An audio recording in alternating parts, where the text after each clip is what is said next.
ونبينا وحبيبنا وأشرفنا وقرة أعيننا ونور قلوبنا محمد عبده ورسوله. سبحانك لا علم لنا إلا ما علمتنا إنك أنت العليم الحكيم. اللهم صل وسلم على سيدنا محمد نورك الساري وبهجتك الجاري وجمعنا به في كل أطوار وعلى آله وصحبه النور. أما بعد. Alhamdulillah, segala puji dan syukur kehadirat Allah Subhanahu wa taala yang senantiasa memberikan kita karunia dan nikmat-nikmatnya, dan selawat serta salam yang selalu kita curahkan, kita junjungkan kepada baginda kita, pedoman kita, syafaat kita, yaitu baginda Nabi Muhammad sallallahu alaihi wasallam, dan para keluarga-keluarganya, para zuriat-zuriatnya, para sahabat-sahabatnya, dan para pengikut-pengikutnya hingga hari kiamat. Alhamdulillah, bapak-bapak dan ibu yang dimuliakan oleh Allah Subhanahu wa taala, kita masih diberikan kesempatan dan kita dipilih untuk berkumpul di pada malam yang mulia ini, di bulan yang mulia ini, untuk berzikir kepada Allah Subhanahu wa taala, memuji kepada Allah Subhanahu wa taala, dan bersalawat kepada baginda kita Nabi Muhammad sallallahu alaihi wasallam. Mudah-mudahan dalam perkumpulan kita di malam yang mulia ini dikumpulkan segala hajat kita, diampuni dosa-dosa kita, diberikan kita rahmat oleh Allah Subhanahu wa taala. Amin amin ya rabbal alamin. Alhamdulillah, insyaallah kita lanjutkan kajian kitab kita, yaitu kitab Ar-Risalatul Jami'ah yang dikarang oleh Imam Al-Allamah Al-Habib Ahmad bin Zain Al-Arshi. Dan sebelum kita lanjut kajian kita kirim Al-Fatihah kepada beliau, dan kita mendapatkan sir dari beliau, cahaya nur dari beliau. Al-Fatihah Bina Sayyidina Muhammad sallallahu alaihi wasallam wa alihi wa sahbihi wasallam wa azwajihi wa dhurriyyatihi wa jannatan al-baqarin wa rahmatullahi wa barakatuh. Isa wa rahmatullahi wa barakatuh ala al-habib wa rahmatullahi wa barakatuh wa ila khususna al-habib Ahmad bin Zaid Al-Arshi. Rasulullah sallallahu alaihi wasallam wa yassir masalatin wa barakatuh sanatin wa ihfazna bihim wa ta'alina bi barakatihi wa sallallahu alaihi wa alihi wa nafa'na fi dinihi wa akhirah wa kama sallallahu alaihi wa ihfazna bisna wa ta'alina bi khairati wa afiyah wa ila hadratin Muhammad sallallahu alaihi wasallam al-Fatiha. A'udzu billahi minasy syaithanir rajim. Bismillahir rahmanir rahim. Alhamdulillahi rabbil alamin arrahmanir rahim maliki yaumiddin. إياك نعبد وإياك نستعين اهدنا الصراط المستقيم صراط الذين أنعمت عليهم غير المغضوب عليهم ولا الضالين. آمين يا رب العالمين. بسم الله الرحمن الرحيم. علينا تعلم المتعلم وتدبر والتفكير والنفع والنفاع وإفادة والاستفادة وإذكر الله وسنة رسول الله صلى الله عليه وسلم والدعاء بالله والدعاء بالخير بتمام الوجه وقل به وسلم سبحانه وتعالى. Alhamdulillah, Bapak dan Ibu yang dimuliakan Allah Subhanahu wa taala, kajian kita yang lalu kita telah membahas apa itu takdir Allah Subhanahu wa taala. Maka takdir itu tidak lepas dari Allah Subhanahu wa taala. Apa yang telah terjadi di muka bumi ini tidak lepas dari takdir Allah Subhanahu wa taala, dari kuasa Allah Subhanahu wa taala. Maka pada malam hari ini kita akan lanjutkan kajian kita. Al-Musannif beliau mengatakan wa annahu ta'ala hayyun 'alimun muridun qadirun mutakallimun sami'un basirun ya'lamu kha'inata ma'yuni wa ma tukhfi as-sudur wa ya'lamu sirra wa akhfa khaliq kulli syai' wa huwa al-wahidul qahhar. Dan beliau melanjutkan dalam kitab beliau wa annahu ta'ala hayyun, dan bahwasanya Allah Subhanahu wa taala itu hayyun, itu maha hidup. Ini membahas tentang sifat Allah Subhanahu wa taala. Dan beliau memulai dengan sifat Allah hayyun, yaitu maha hidup. Maknanya apa? Al-hayyun maha hidup, yaitu sifat yang dimulai. Beliau memulai dengan sifat maha hidup karena sifat ini yang membenarkan sifat-sifat yang lain. Kenapa? Karena buktinya hayyun, buktinya Allah maha hidup Maka bukti yang lain adalah Allah Subhanahu wa taala Maha mendengar, Allah Subhanahu wa taala Maha melihat, Allah Subhanahu wa taala Maha kuasa. Maka dimulai dengan hayyun, yaitu yang Maha hidup. Allah Subhanahu wa taala Maha hidup. Alladzi la yamutu abadan, tidak akan mati. Allah itu tidak mati selamanya. Maka Allah akan hidup selamanya. Tidak ada bidaya dan nihaya. Tidak ada permulaannya Allah Subhanahu wa taala dan tidak ada akhirnya Allah Subhanahu wa taala. Maka disebutkan oleh firman Allah Subhanahu wa taala, "Wa tawakkal al-hayy alladzi la yamut." Maka bertawakkallah kepada yang Maha hidup yang tidak akan mati. Kata Allah Subhanahu wa taala, "Sabbih bihamdihi," maka bertasbihlah dan memujilah kepada Allah Subhanahu wa taala, "Wa kafa bihi bi dhunubi ibadihi khabira." Maka Allah Subhanahu wa taala itu yang Maha hidup, itu hayyun, yang Maha hidup, yang alimun, dan Allah Subhanahu wa taala yang Maha mengetahui. Ay yuhitu bi kulli syai'. Allah Subhanahu wa taala pengetahuan sangat luas. Alam tara, Allah Subhanahu wa taala berfirman, "Alam tara Allah ya'lamu ma fis samawati wal ardi." Bahwa Allah Subhanahu wa taala mengetahui apa yang di langit dan apa yang di bumi. Maka pengetahuan Allah itu sangat luas. Beda seperti kita, pengetahuan kita terbatas. Nah, mungkin pengetahuan kita itu butuh belajar, butuh diajarin. Itu pengetahuannya manusia. Tetapi pengetahuan Allah Subhanahu wa taala itu sangat luas. Tidak bisa disamakan kepada kita. Dengan pengetahuan kita terbatas. Contohnya apa? Seperti kita belajar, atau sebelum kita mengetahui sesuatu pasti kita butuh belajar, atau kita diajarin. Berarti pengetahuan kita terbatas. Tetapi pengetahuan Allah Subhanahu wa taala itu sangat kuat. Allah tahu apa sesuatu yang sebelum akan datang ataupun yang akan datang, Allah tahu. Sampai ada seseorang bertanya kepada alim ulama. Orang ini bertanya kepada Allah, jika Allah Subhanahu wa taala itu Maha tahu segalanya, kenapa kita berdoa? Kenapa kita harus meminta kepada Allah Subhanahu wa taala? Kenapa kita harus menangis kepada Allah Subhanahu wa taala?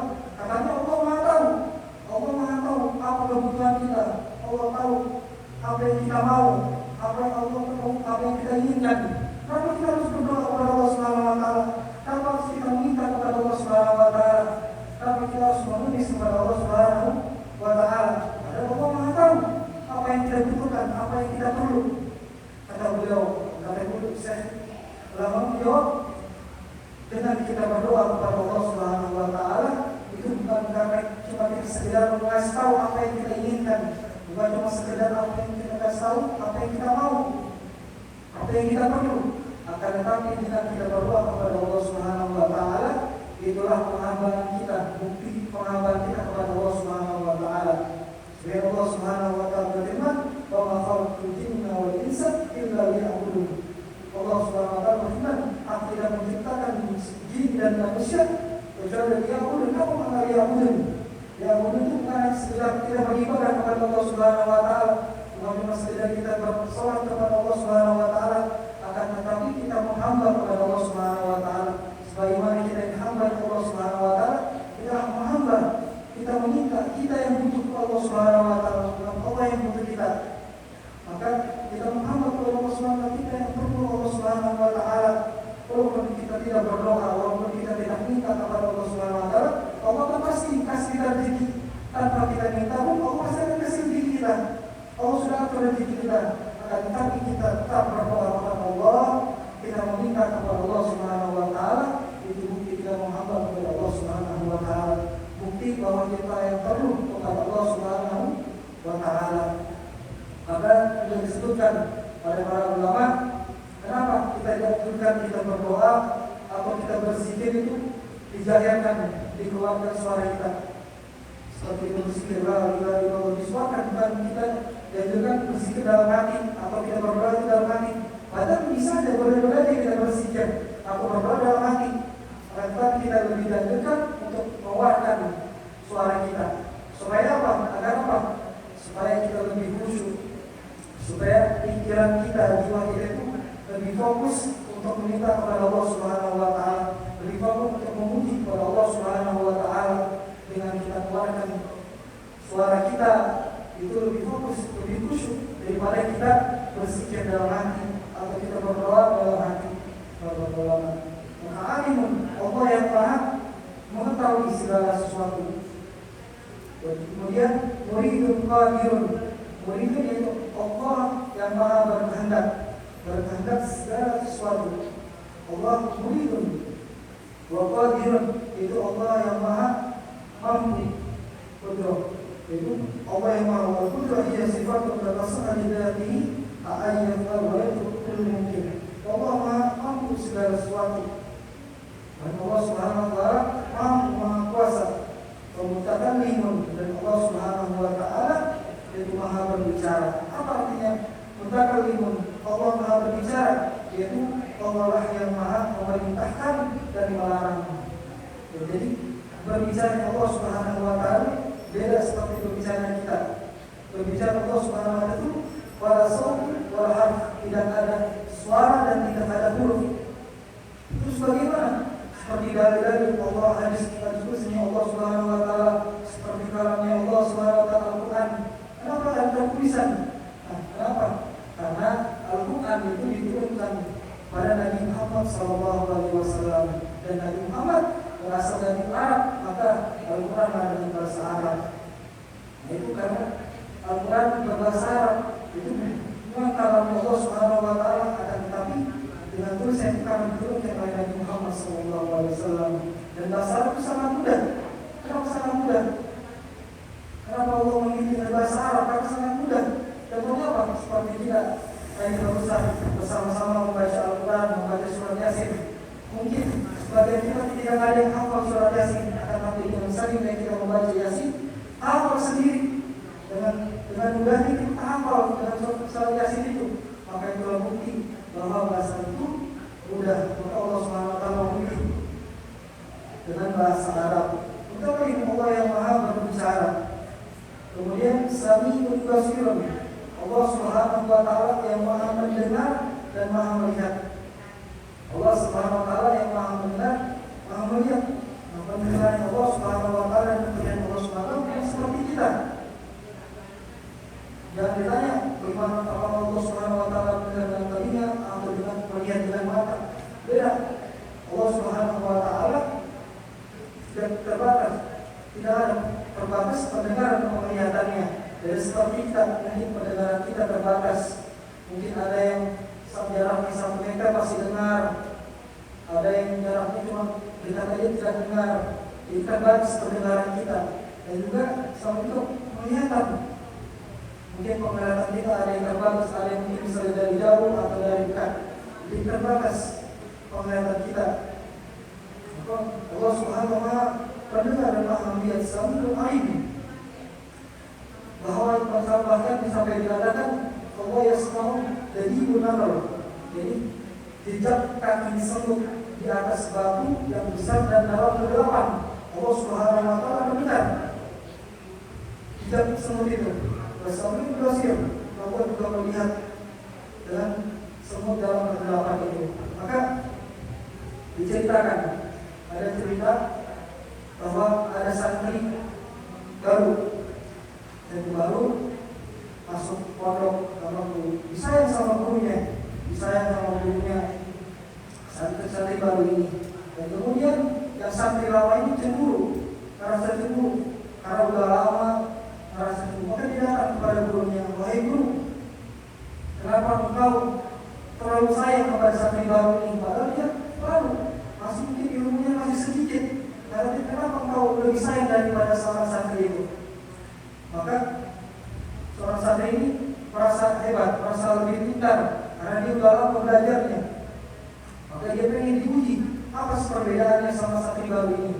Maka gurunya itu berkata, ya udah, saya uji kalian. Kalian ambil ayam dan pisau masing-masing. Jadi ada santri lama, ada 3 orang, santri baru 1 orang. Kata gurunya, kalian potong ayam itu di tempat yang tidak ada orang bisa lihat siapapun, tidak ada yang bisa lihat siapapun, tidak ada yang bisa lihat. dimanapun itu berada, potong ayam itu yang tidak ada yang bisa lihat. Kemudian santri yang lama ini, wah ini sangat gampang ujiannya. Maka yang pertama cari tempat di tengah sawah, cari tempat yang ada yang tahu. Dan yang kedua masuk ke hutan, tidak ada yang tahu. Potong ayamnya itu. Dan yang ketiga mungkin cari tempat yang kosong yang gelap. Sampai akhirnya kembali yang santri lama ini duluan, 3 bulan udah dipotong semuanya. Dan santri yang baru ini telat datangnya, dan kemudian pas datang ditanya, gurunya nanya santri-santrinya, kamu potong di mana? Kamu potong ayam di mana? Dan santri baru nih, dia belum potong ayam itu masih utuh. Ditanya sama oleh gurunya, kenapa kamu nggak potong ayam itu? Maka santri baru itu menjawab, aku tidak bisa, aku mencari tempat dimanapun yang berada, tidak ada yang pasti ada yang bisa melihat. Itu apa? Ya Allah Subhanahu wa Ta'ala. Maka disitulah istimewaan santri baru itu. Maka diberi sayang dari oleh gurunya.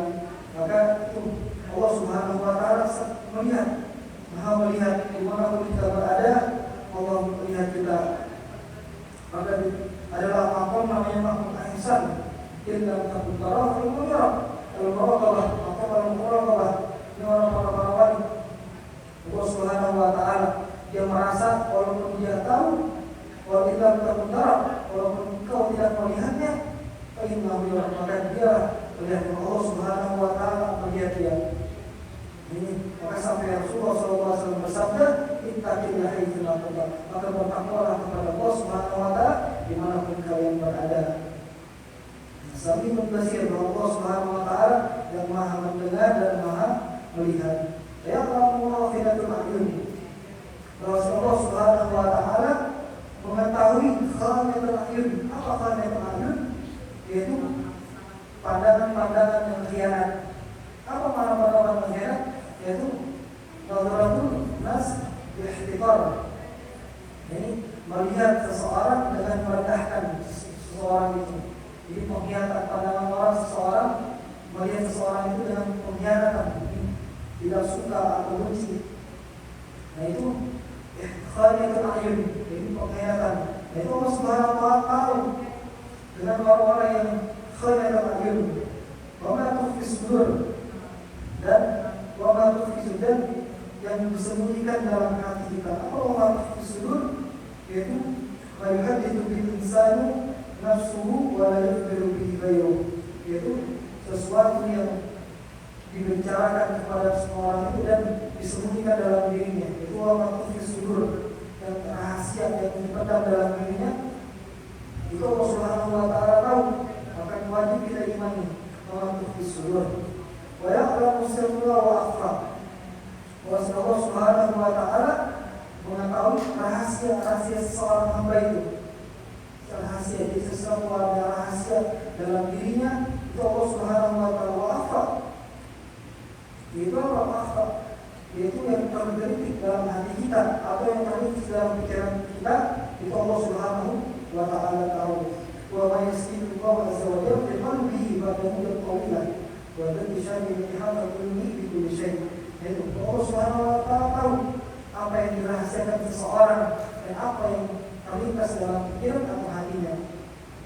Wa khaliqu kulli shay', bahwa Allah Subhanahu wa Ta'ala yang menciptakan, khaliq yang menciptakan kulli shay', segala sesuatu. Wa khaliqu kulli shay', sebagai Allah Subhanahu wa Ta'ala berfirman, Allah khaliqu kulli shay' wa huwa 'ala kulli shay'in wakil.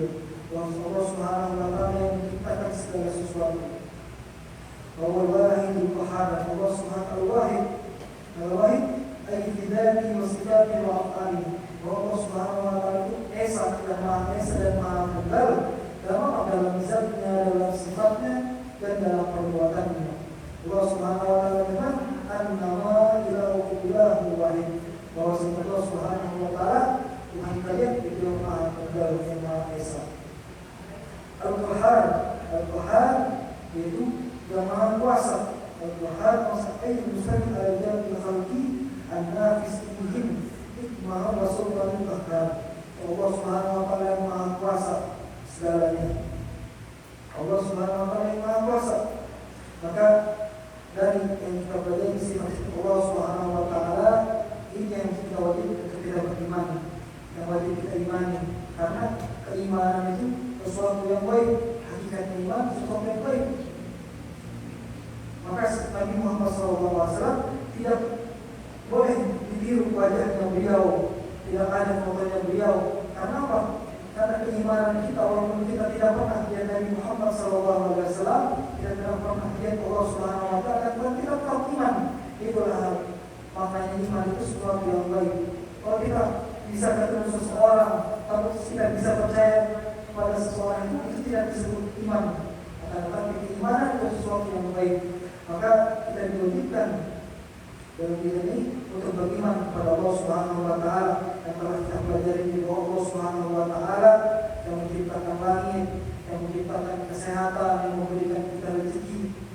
Dan itu kita wajib kita imani bahwa Allah Subhanahu wa taala yang memberikan kita rezeki, yang kita mengatur segala takdir kita.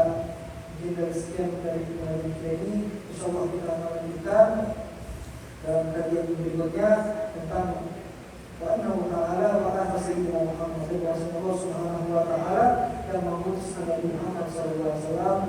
Mudah-mudahan kita diberikan ilmu yang bermanfaat dan kita bisa mengamalkan ilmu ini dalam berlain, dan insyaallah mungkin di bulan depan kita menyambut yaitu bulan kelahiran Nabi kita Muhammad SAW. Dan kita bisa memperbanyak salawat kepada Nabi Muhammad SAW. Kami meminta kepada Allah Subhanahu wa taala untuk bersedia dengan semua sifat Allah yang terkandung dan terkandung selain sifat Allah. Allahumma inna nas'aluka al-ilma wal ihsan bil hamdani. Allahumma inna nas'aluka al-ilma wal ihsan bil hamdani. Allahumma inna nas'aluka al-ilma wal ihsan bil hamdani. Ya Fatah ya Alim. Allahumma salli ala nabiyyina Muhammad wa ala alihi wa sahbihi. Allahumma rabbana ya'lam wa zidna min wa taqwa wa afiyah.